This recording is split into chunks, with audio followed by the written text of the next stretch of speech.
Good morning, everyone. It is currently the 4th of December, 2014. Typhoon Hagupit continuing to pull away from the Carolina Islands, actually just towards the north of Palau at this time. It did clip the southern coastline of Yap, seen here on the map in that little tiny area in the pink just towards the east of our storm system. Max winds recorded there during the overnight hours, right around 91 kilometers per hour. At least at this time, I have not seen any reports of damage coming out of that island. They are built to withstand typhoons there, or at least are known for typhoons. So winds at tropical storm strength shouldn't have caused too much damage, but we're still going to be watching throughout the day to see if we get any reports. But the bulk of this update, really, guys, we are talking about where this storm system is headed because it is tracking towards the west, and the Philippines still do not know exactly where this storm system is going to be making landfall. And I'm going to start off just by putting that out there, that personally I do feel that this storm will be making landfall, but where exactly is it going? I mean, at this time, most forecasters and models are split. This is showing you some of the models, the GFS, NavGem, ECMWF, which is not shown here, still has it down towards the south across Leyte and Samar.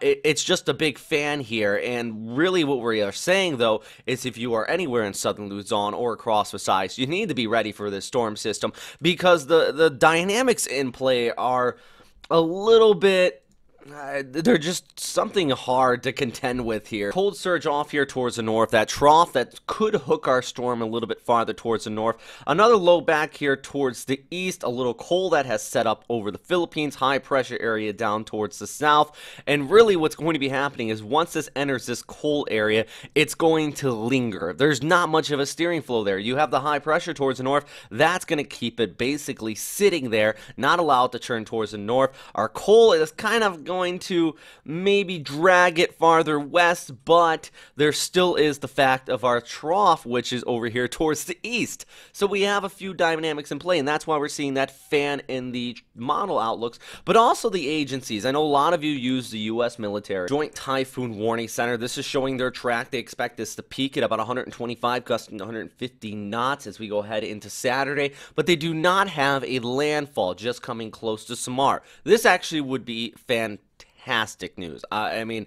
we still probably would see some tropical storm strength conditions. There would be coastal flooding if this came to pass, but I keep on saying would because let's take a look at all the other agencies out here, because you remember JTWC is not a WMO, part of the official, or excuse me, part of the U.S. military. Now all the official agencies, including Pagasa, the Japan Meteorological Agency, those are really the two big ones in this scenario, do expect this to come on shore there in Samar and Leyte and traverse much of Visayas. This would be definitely worst case scenario. We're talking about the threat of flooding, landslides, also some damaging winds, and even coastal storm surge. So as this does track off here towards the west, what I am seeing, at least at this time, I think that the track from JMA and Bagasse a little bit too far towards the south. I know northern Mindanao, you're all worried. I know you still have memories of Bofa.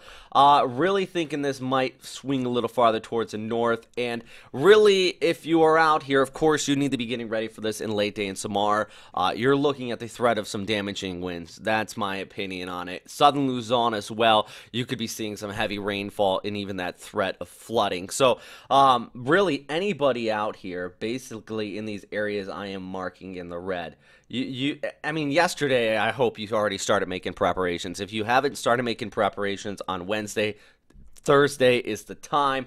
Check out our latest update here at the website. Whether Castro Adonis put out something, basically some guidelines to help you prepare your own home in the case of this storm headed towards your direction. But the other thing is you may want to head to a shelter if you are in one of these immediate coastal areas. NDRMC put out some statements on your Wednesday evening stating that a lot of the people that are still in temporary housing after Typhoon Haiyan there to the Leyte and Samar area are being relocated. So already evacuations underway. Schools have been canceled for Friday in some areas.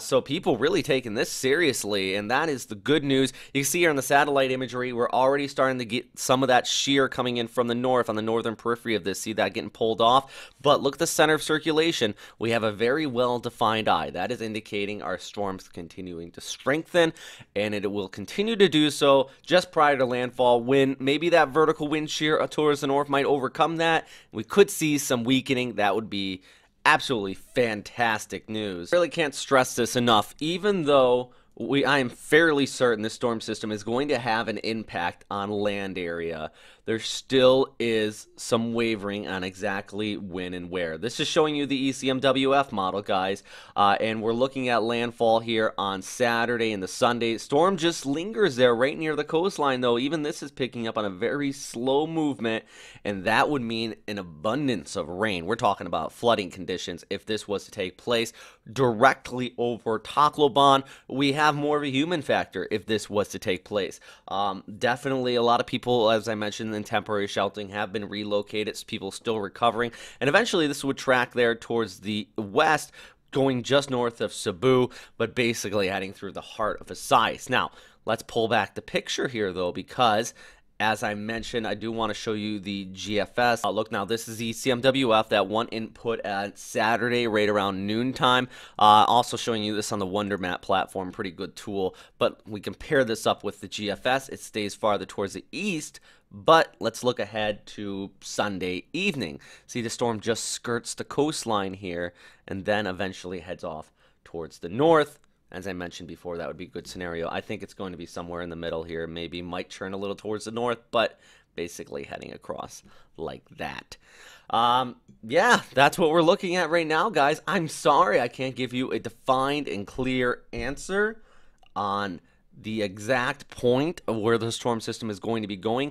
Even the Joint Typhoon Warning Center, I give them a lot of stuff because they are not a WMO agency, but everybody still has respect for these guys. And one reason I do is because they do admit in their forecast analysis that if the forecast is certain or not, and they even say here there is an overall low confidence in the track, which is positioned close to the multi-model consensus. So they're basically just saying, hey, right now we're not sure, but we're just kind of putting it somewhere in the middle of the model outlook. So that is one thing you want to keep in mind here. There's a lot of dynamics in play. I do think this is going to come on shore personally there into Visayas. So does Bagasa. So I guess that is really the important thing here, guys. All right, that is all for right now. I'm making this update at 4:20 in the morning Japan time, so it's about 3 a.m. Philippine Standard Time. Yeah, definitely keeping this short. So if you have any questions, comments, let me know. And as always, stay safe, guys. Bye.